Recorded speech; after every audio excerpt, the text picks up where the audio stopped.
Welcome to American Times, your trusted source for global news and analysis.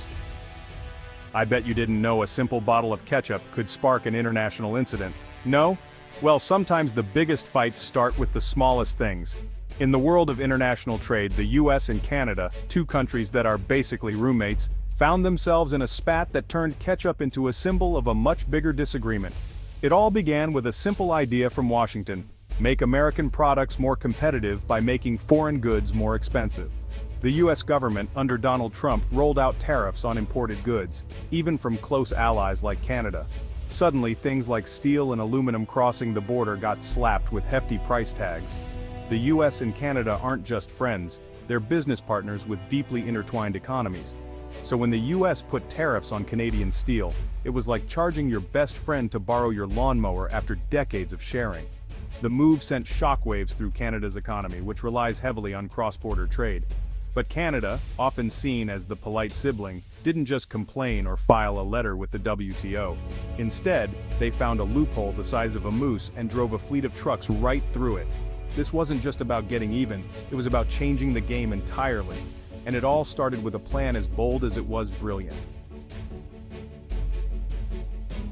So, what's a tariff? It's basically a tax on imported goods. If the US puts a 25% tariff on Canadian sneakers, your $100 pair now costs $125. The Trump administration argued these tariffs would protect American industries and jobs, claiming other countries had been taking advantage of the US tariffs on steel and aluminum were meant to shield American producers from unfair foreign competition. This was a massive shift from decades of free trade, like NAFTA, which aimed to make business easier between the US, Canada, and Mexico. Suddenly, the US put a padlock on its chip bowl and started charging for every chip. The most friction came from tariffs on Canadian steel and aluminum, justified by national security, a claim that baffled Canadians. To many, it felt like a flimsy excuse and a betrayal of trust between two close allies. The move created confusion and tension, not just with adversaries but with America's closest friends. For Canada, it wasn't just a trade dispute anymore, it felt personal. The relationship was shaken, and both sides were left wondering what would come next. The stage was set for a showdown, and Canada was ready to fight back. When the US tariffs hit, Canada felt the pain immediately. Canadian steel and aluminum industries deeply tied to the US market saw orders canceled and jobs threatened overnight. The impact rippled through small businesses, truck drivers, and entire communities. It was an economic crisis in the making. Many Canadians were shocked. The US had always been their most reliable partner. Calls for calm and negotiation filled the air. But as weeks passed, it was clear the tariffs weren't going away. The Canadian government, led by Justin Trudeau, faced mounting pressure to act. Accepting the tariffs would signal weakness. Doing nothing wasn't an option. The world watched to see if Canada would fold or fight back. Instead of backing down, Canada prepared a response that would surprise everyone. The polite neighbor was about to show its teeth. The stage was set for a new kind of trade war, and Canada was ready to play. Canada had a choice: retaliate with tariffs or find a smarter way to fight back. They did both. Publicly, they slapped tariffs on American goods like bourbon and orange juice, targeting key US states. But behind the scenes, Canadian officials were plotting something bolder. They assembled trade experts and strategists searching for a weakness in the US tariff system. The breakthrough US tariffs only applied to goods shipped directly from Canada. What if Canadian goods took a detour through another country? This loophole became the heart of their plan. By rerouting trade, Canada could bypass tariffs and keep its industries alive. It was risky, requiring new logistics and international cooperation. But the potential reward was huge: neutralize US tariffs and prove Canada was a formidable player. The plan relied on brains over brute force. Canada wasn't just reacting, they were changing the rules. The world was about to see a masterclass in economic strategy. The underdog was ready to outsmart the giant. And it all started with a clever detour. Canada's bold move was called port hopping or transshipment.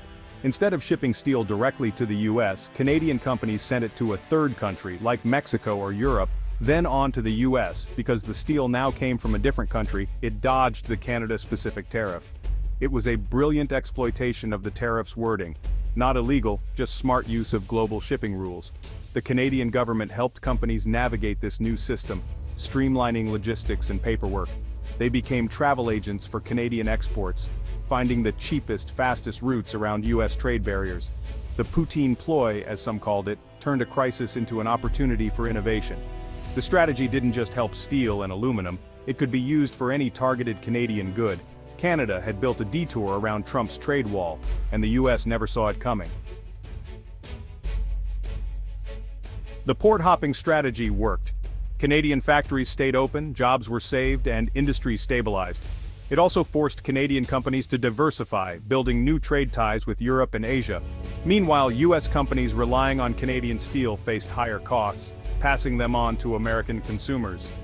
The tariffs meant to protect American industry ended up hurting some US businesses and raising prices at home. Canada's retaliatory tariffs hit American products like bourbon and motorcycles, creating political pressure in key states. American companies saw sales in Canada plummet, and some called on Congress to end the tariffs. The US tariffs, meant to help American workers, caused layoffs in export industries instead. Canada's clever bypass allowed its industries to weather the storm. In a global economy, punishing one country often backfires. The US had thrown a boomerang, and Canada sent it right back. The lesson: trade wars are never as simple as they seem. The US reaction to Canada's port hopping was a mix of surprise, frustration, and grudging respect. Many officials never saw it coming, focused on traditional tariff battles. When Canadian goods kept flowing in, just via a scenic route, Washington was stunned. Some politicians called for closing the loophole, but Canada wasn't breaking any laws. They were simply using the global shipping system to their advantage. American businesses relying on Canadian supplies were quietly relieved. Free trade advocates pointed to Canada's move as proof that markets always find a way around obstacles. The Trump administration faced a dilemma: crack down harder and risk chaos at ports, or admit they'd been outplayed.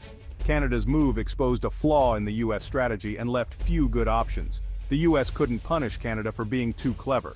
The episode earned Canada new respect, even if it was reluctant. The underdog had outmaneuvered the giant, the rules of the game had changed, and the world was watching. This episode changed the US-Canada relationship forever. Canada, once seen as the agreeable partner, proved it could be a strategic player. Washington learned Canada wasn't a pushover. Future US leaders would have to think twice before imposing tariffs.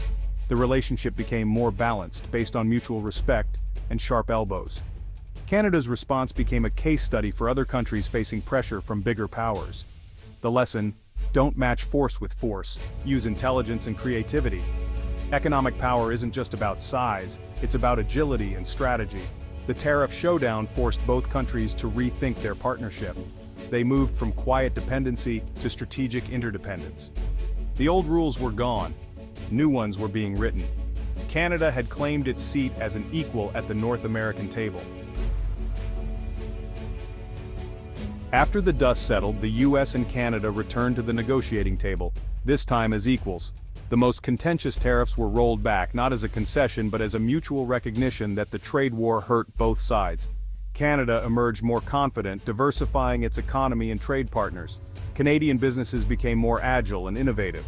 For the US, the lesson was clear. Protectionism is a blunt tool that often backfires in a globalized world. The poutine ploy became a cautionary tale for future leaders. This story is about more than tariffs, it's about the evolving nature of power and partnership. Strength isn't just about size, but creativity and resilience. The US and Canada will remain close allies, but now, with a new understanding, they share a backyard, but each is king of their own castle. And thanks to this chapter, they'll never underestimate each other again.